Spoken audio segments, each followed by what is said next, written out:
Okay, so before we get into drawing today, I want to give a quick shout out to the presenting sponsor of today's episode, BODYARMOR Fit. This is BODYARMOR's new sparkling sports drink. I am sipping on orange mango right now. So my favorite part about BODYARMOR Fit is that I can sip it all day long. I can sip it in the morning, I can sip it in the afternoon, even into the evening, and it's not going to keep me up all night. It's also not going to give me that caffeine crash. So it has 60 milligrams of caffeine, which is about the same as a cup of coffee.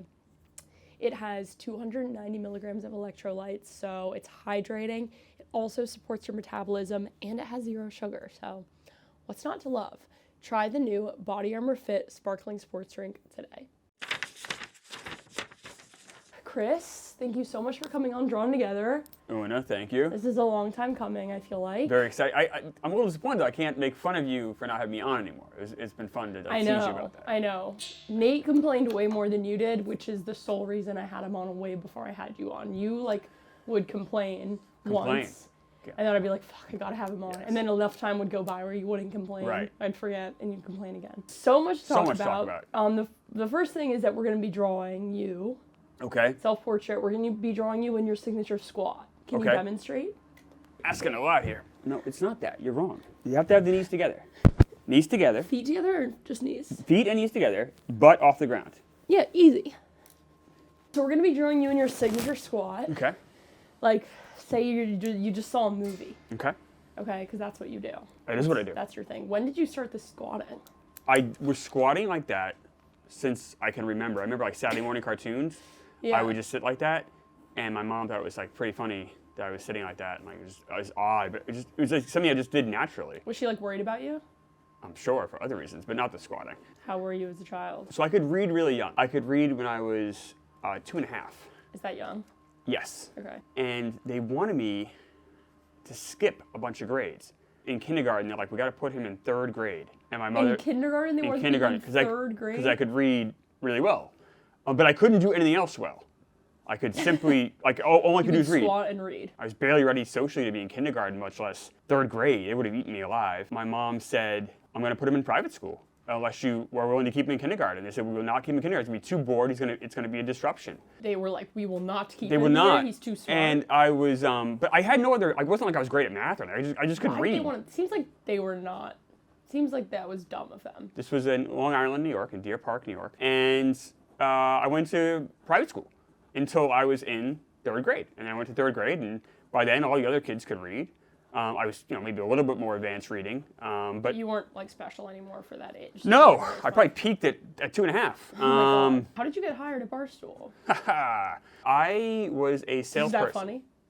It's just a story. It's a good story, I think. I think it's a neat story. It. So I was working in sales for almost my entire adult life. In 2020, I worked for a signage company. And my main book of business was colleges and minor league sports teams.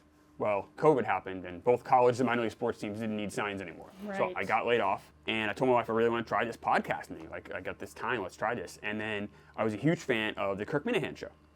And way back to when he was in Boston radio, I just thought Kirk was just incredible, genius. And I was doing a podcast, a pop culture podcast with a friend of mine, and he had the courage to reach out to Kirk and be like, I will come guest produce your podcast if you ever need somebody. And I'm like, oh my God, I can't believe you're doing that. What if Kirk, says no, or I don't know, just all seems so crazy and foreign to me. Right. That you would ask someone to do that.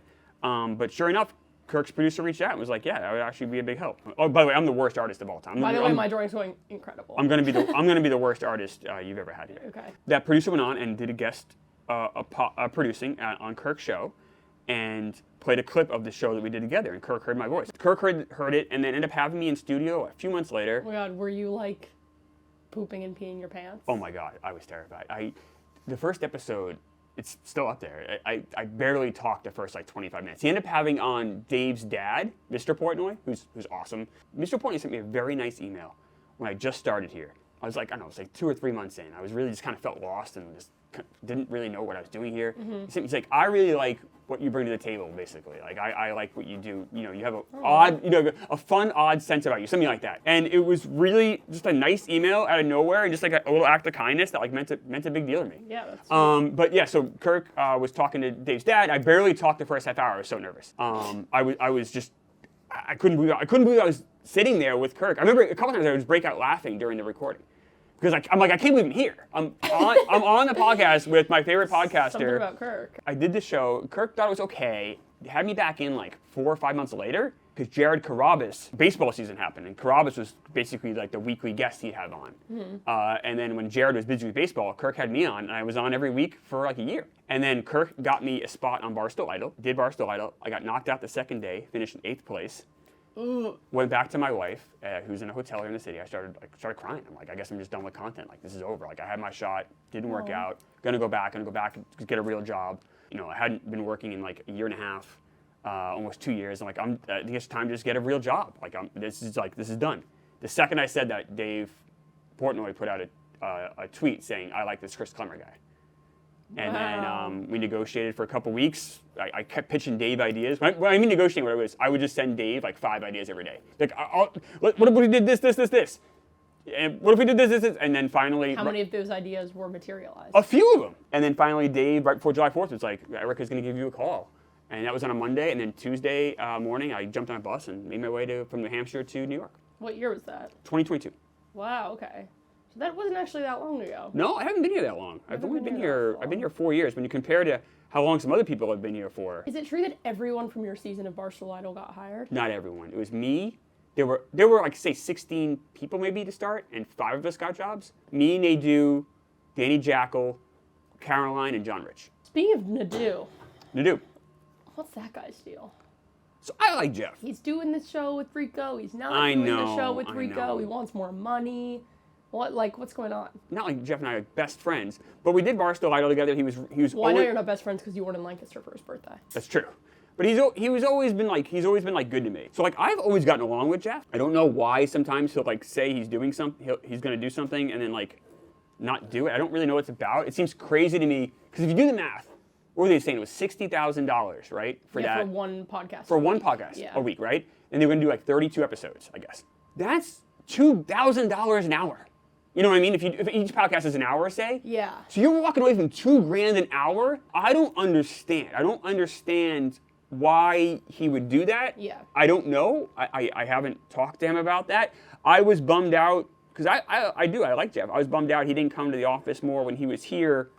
I told him that too when he was here after Barstool Idol. But to be fair though, like. Lancaster to New York isn't like, you know, right across the street, but because I just think being here you can just get be collaborative and do stuff. And that was back before Chicago, so you had like people in the office. The first year I was here, everyone was here. Yeah. And in fact, for a newer person, it was almost like really intimidating and hard to make. Not hard to make content, but it was hard to like.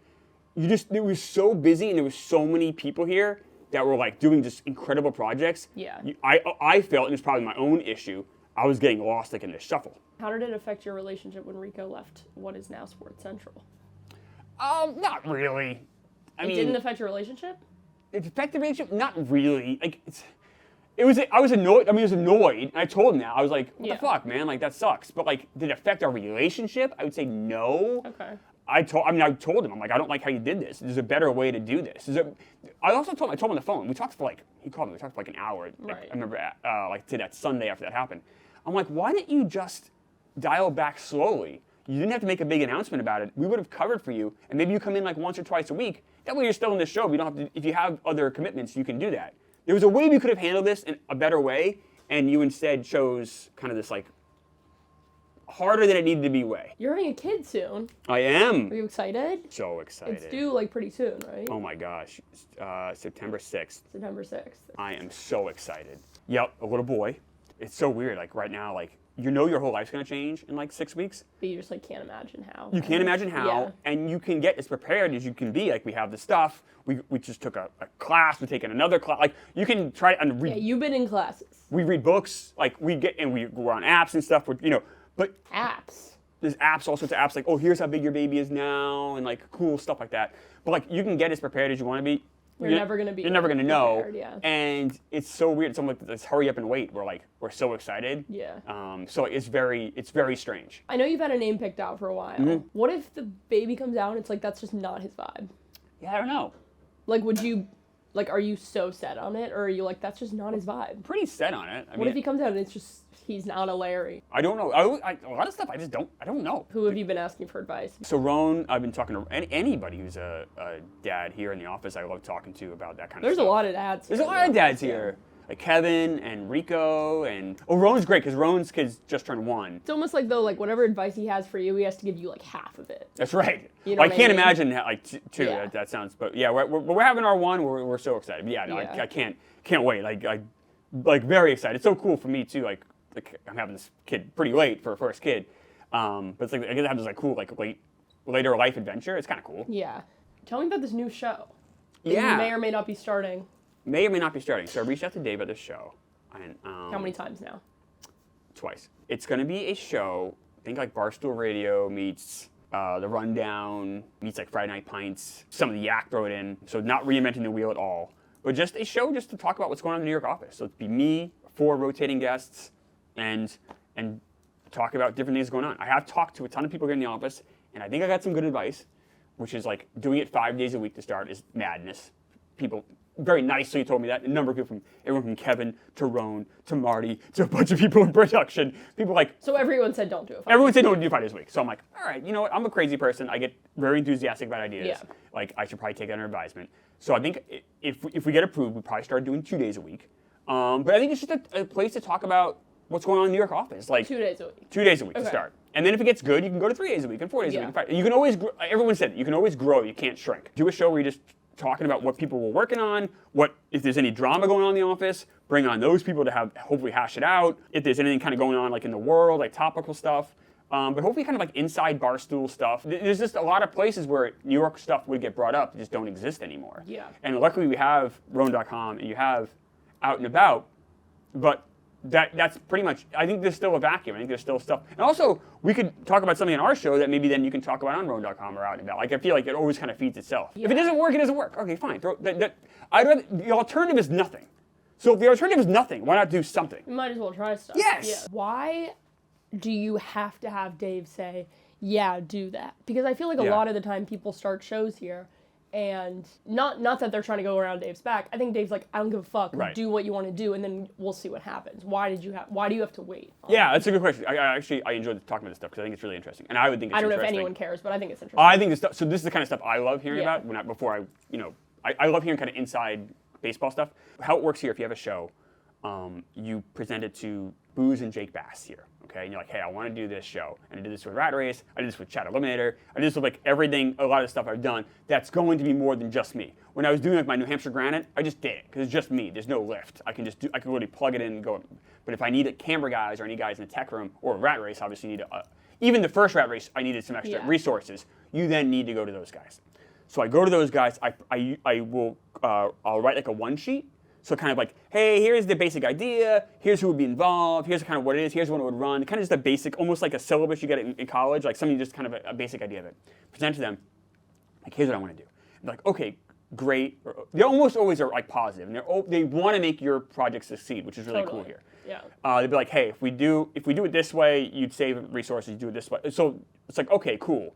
What's the lightest lift? And like, even with the lightest lift for this show, you'd still be using a producer, and you'd still be using a tech guy. So because of that, they said I needed to talk to Dave. He's, I think, approved everything I've ever asked him for, which isn't a ton, but every time I asked him, it's just a matter of him getting back to me. He's a New York Times bestseller, so I think he's got other shit going on besides talking to me about my little show. The coolest thing about working here is you can have whatever idea you want, and if you want to do it bad enough, you can make it happen. Now, you might have to do it yourself, you might do resources, but you have the creativity, bandwidth to do whatever you want. Like, you thought of this idea, I want to draw people. You can just do it. And you have the editing chops to do it, and you created it so, like, you didn't need to use other resources. So, like, you were able to create that. Okay, last thing I want to talk to you about, switching topics a little bit, is your, like, weird food preferences. Mm-hmm.